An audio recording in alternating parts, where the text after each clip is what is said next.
hackers have disrupted several Iranian state television channels to broadcast messages of support for the country's exiled Crown Prince.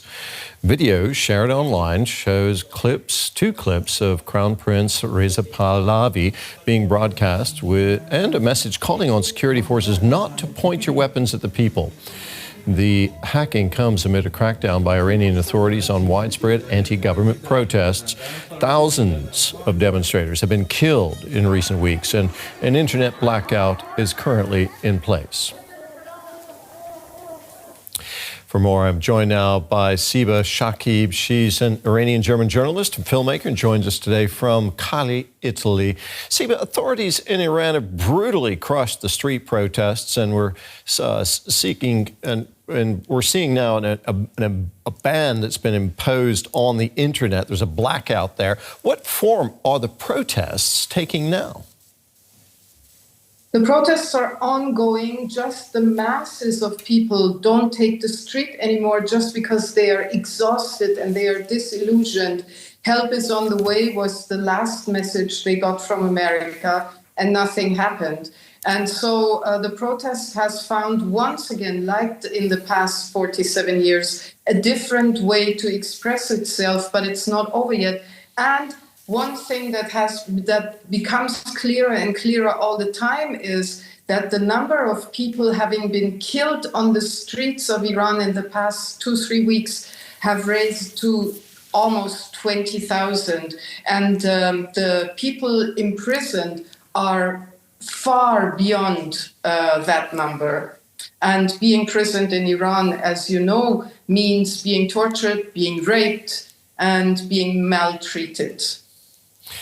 The exiled son of Iran's former shah, Reza Pahlavi, is an important figure right now in the protest movement, apparently. Tell us more about him and how much support he has in Iran.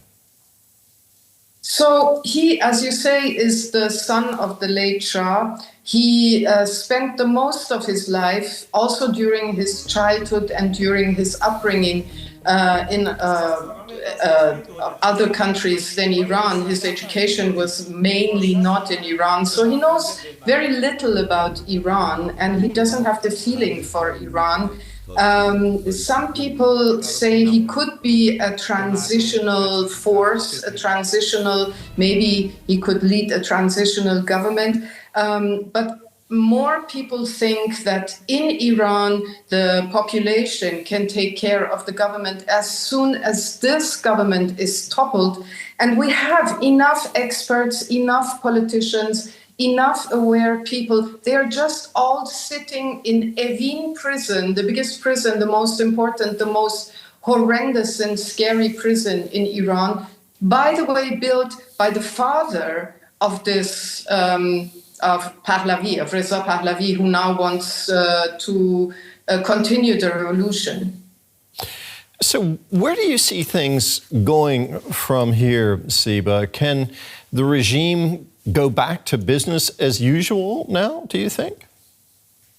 No, I don't think so, Terry. It's been the system has been weakened more and more and more, at least politically, in terms of number of personnel and brutality. It has become more and more brutal, and the number of people have not decreased. But I think that will change, not in the very near future, but that will change because the government almost has no more means and money to pay all those people who they sent out to kill compatriots and other Iranians. Siba, thanks for talking to us again. That was journalist and filmmaker Siba Shakib.